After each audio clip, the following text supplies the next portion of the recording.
കുടംപുളിയിട്ട മീൻകറിയുടെ രുചി അറിയാത്ത മലയാളികളുണ്ടോ? ഇനി നമുക്ക് കുടംപുളിയുടെ അല്പം വിശേഷങ്ങളിലൂടെ കടന്നു പോകാം.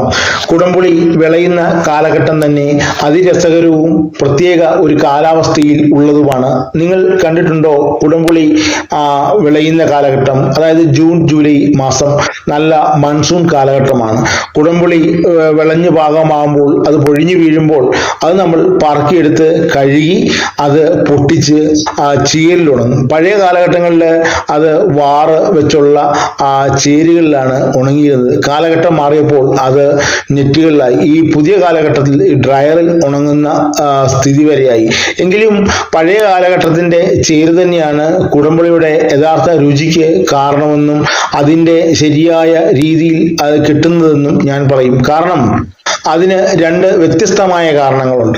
ഒന്ന്, നമ്മൾ മീൻകറി നമ്മൾ ഗ്യാസ് അടുപ്പിൽ വെച്ച് പാചകം ചെയ്ത് കഴിച്ചിട്ടുണ്ടല്ലോ, അത് വിറകടുപ്പിലും വെച്ച് പാചകം ചെയ്ത് കഴിച്ചിട്ടുണ്ടല്ലോ. വിറകടുപ്പിലെ പാചകത്തിന്, ചെറിയ കനലിട്ടുള്ള പാചകത്തിന് ഒരു പ്രത്യേക രുചിയാണ്. ഇതുപോലെ തന്നെയാണ് ഈ കുടംപുളിയുടെ ഉണക്കിലും. നമ്മൾ ഡ്രയറിൽ ഉണങ്ങുന്ന കുടംപുളിയും നമ്മൾ പുകയിൽ ഉണങ്ങുന്ന കുടംപുളിയും വാങ്ങിച്ച് നമ്മൾ ഉപയോഗിക്കുമ്പോൾ അതിൻ്റെ വ്യത്യാസം മനസ്സിലാക്കാം. ഇനിയും ആധുനിക രീതിയിൽ പറയുന്നത് കാർബൺ കണ്ടമാനം വരുന്നതുകൊണ്ട് നമുക്ക് പല കുഴപ്പങ്ങൾ വരുന്നു എന്നുള്ളതാണ്.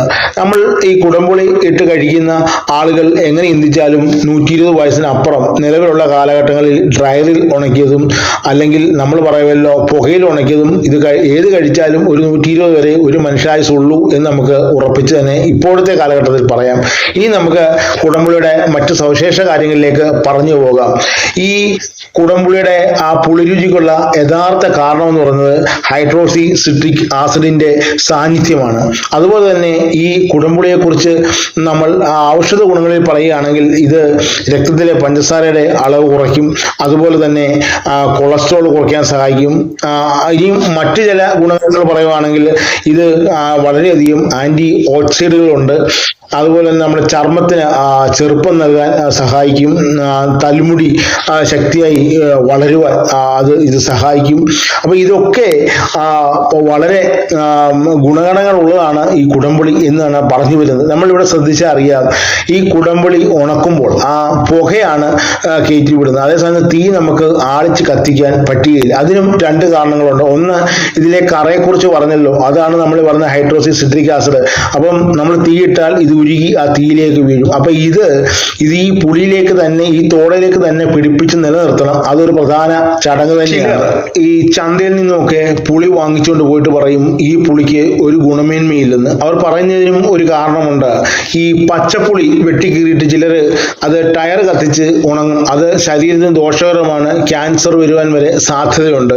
അപ്പം എളുപ്പം ഇങ്ങനെയുള്ള വക്രബുദ്ധിയുള്ള ചില വ്യാപാരികൾ അങ്ങനെയുള്ള പ്രവർത്തനങ്ങളിലും ഏർപ്പെടാറുണ്ട്.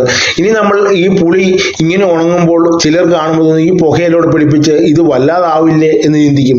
ഈ പുളി ഉണങ്ങി കഴിയുമ്പോൾ നമ്മൾ ഇതിനെ വീണ്ടും അടുത്ത ഒരു പ്രക്രിയയിലേക്ക് കൊണ്ടുപോകും. അതായത് ഇതിനകത്ത് ഉപ്പും വെളിച്ചെണ്ണയും ചേർത്ത് ഇതിനെ മാർദ്ദവം ഉള്ളതാക്കും. അവിടെയും തീർന്നില്ല.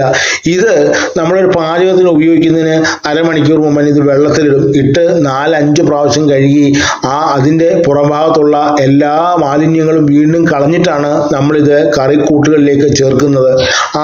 അങ്ങനെ കൃത്യമായ അളവിൽ ചെയ്ത ആ പുളി നിങ്ങൾ വാങ്ങിച്ച് കഴിച്ചു നോക്കുക. അതിൻ്റെ രുചി വ്യത്യസ്തമായിരിക്കും. എങ്കിലും അവിടെയും ഒരു വ്യത്യാസം പറയാം. വിപണി വിലയിൽ എപ്പോഴും ഇങ്ങനെ ഗ്രാമങ്ങളിലൊക്കെ ഇതേ രീതിയിൽ ഉണങ്ങിയെടുക്കുന്നവരുടെ പുളിക്ക് 100 മുതൽ 150 രൂപ വരെ വില കൂടുതലാണ്. അതിൻ്റെ കാരണം എന്താണെന്ന് ചോദിച്ചാൽ ഇതിന് വരുന്ന ചെലവുകൾ, ഇതിൻ്റെ കഷ്ടപ്പാടിന് അനുസരിച്ചുള്ള വില ഇപ്പോഴും ഇതിന് ലഭിക്കുന്നില്ല എന്ന് ഞാൻ പറയും. കാരണം നമ്മൾ ആധുനിക ലോകത്ത് ജീവിക്കുമ്പോൾ നമ്മൾ ഇതിൻ്റെ ദൈനംദിന ബുദ്ധിമുട്ടുകളും അതിൻ്റെ ചെലവുകളും എല്ലാം വെച്ച് നോക്കുമ്പോൾ അതിന് തക്കൊരു ലാഭം ഈ രീതിയിൽ പുളി ഉണക്കിയാൽ ലഭിക്കുന്നില്ല എന്നുള്ളതും ഒരു സത്യമാണ്. ഇനിയും ഈ പുളിയുടെ മറ്റു ചില ഗുണഗണങ്ങൾ കൂടി പറയുകയാണെങ്കിൽ ഇത് കുടൽ വീക്കം കുറയ്ക്കുന്നു. അതുപോലെ തന്നെ അമാശയ പാളിക്ക് സംരക്ഷണം നൽകുന്നു.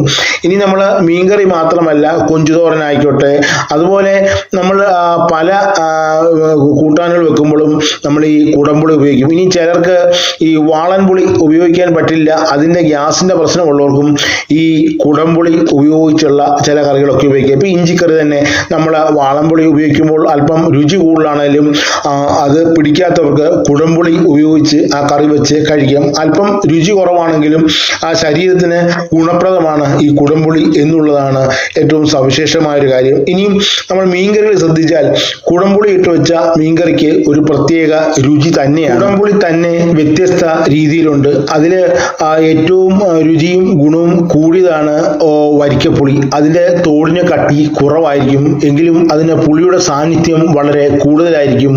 ഇവിടെയും തീരുന്നില്ല. കുടംപുളി ഇന്ന് വിദേശ രാജ്യങ്ങളിലേക്ക് ഒക്കെ കയറ്റുമതി ചെയ്യുമ്പോൾ അത് ഉപയോഗിക്കുന്നവർ ഇതിൻ്റെ ഗുണമേന്മയെ ശ്രദ്ധിക്കുന്നുണ്ട് എന്നുള്ളതും ഒരു വാസ്തവമാണ്.